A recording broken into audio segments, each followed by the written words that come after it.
Saya baru dengar satu ura-ura yang kerajaan telah menggunakan dana KWSP untuk membeli semula ringgit dan untuk mendorong pengukuhan ringgit.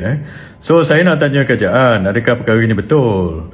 Saya nak tanya kepada Perdana Menteri, adakah kamu arahkan KWSP untuk menjual pelaburan-pelaburan kita di luar negeri dan seterusnya membeli ringgit ini untuk mengukuhkan ringgit secara superficial ini. Kalau ini betul, maksudnya pengukuhan ringgit yang sedikit yang kita nampak 3-4 hari ini, yang mana penyokong-penyokong kerajaan sekarang bersorak kononnya dia kata ringgit dah kukuh. Sebenarnya tu tak betul lah tu.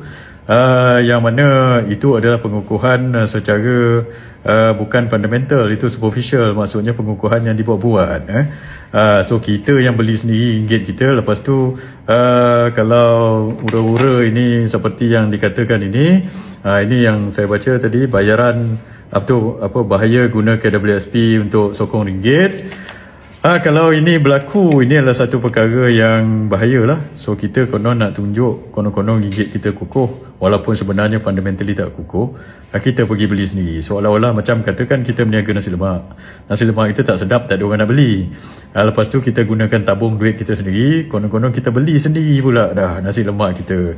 Habisnya tabung kita tu habis, nasi lemak kita jadi busuk, tak ada orang nak beli, so kita rugi dua-dua. Dan bila kita buat dengan ringgit pun macam ni akan berlaku. Orang tak minat lagi nak beli ringgit kita, tapi nak tunjukkan atas kertas kononnya ringgit kita telah mengukuh, kita yang beli sendiri. So ini adalah satu yang bahaya kepada dana KWSP ini. Mula-mula dulu kita ingat dia pakai Rizab. Sebelum pakai Rizab, saya ingat dia pakai KWSP dulu pula dah. Ini KWSP adalah dana simpanan hari tua rakyat. Dalam kerajaan boleh kata setiap tahun menggunakan dana KWSP ini untuk pinjam. KWSP ini adalah pemberi pinjam antara yang utama kepada kerajaan Malaysia. Bila kerajaan Malaysia berhutang, antara pemberi pinjam yang terbesar adalah KWSP lah. Dia pinjam beratus-ratus bilion. Saya ingat duit yang kita simpan untuk hari tua kita ni.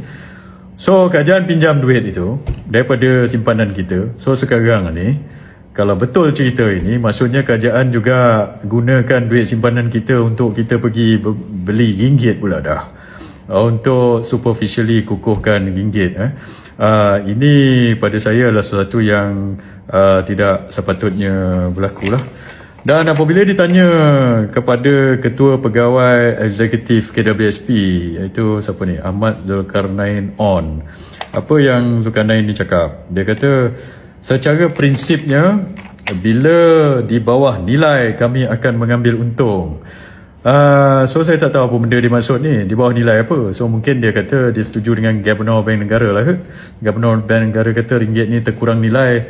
So untuk menjustifikasi pembelian ringgit ini, dia kata begitu, dan dia kemungkinan pergi jual lah aset-aset kita di luar negeri untuk beli semula ringgit. Dan beliau berkata demikian bagi mengulas sama ada KWSP membawa pulang dana dari luar negeri untuk menyokong ringgit.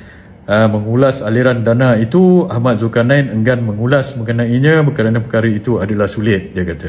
So dia nak ulas tapi dia tak nak ulas, dia kata sulit. Saya nak cakap macam ini, awak tak boleh berselindung di sebalik sulit ini, sebab dana ini adalah dana daripada rakyat. Orang kerja puluh-puluh tahun simpan KWSP.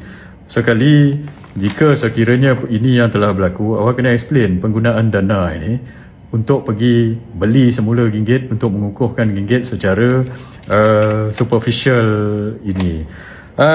Saya nak Perdana Menteri Anwar Ibrahim dan merangkap Menteri Kewangan jawab perkara ini. Adakah awak yang arahkan KWSP supaya guna dana simpanan hari tua kita ini untuk mengukuhkan ringgit secara superficial ini, sebab perkara ini tak sepatutnya berlaku.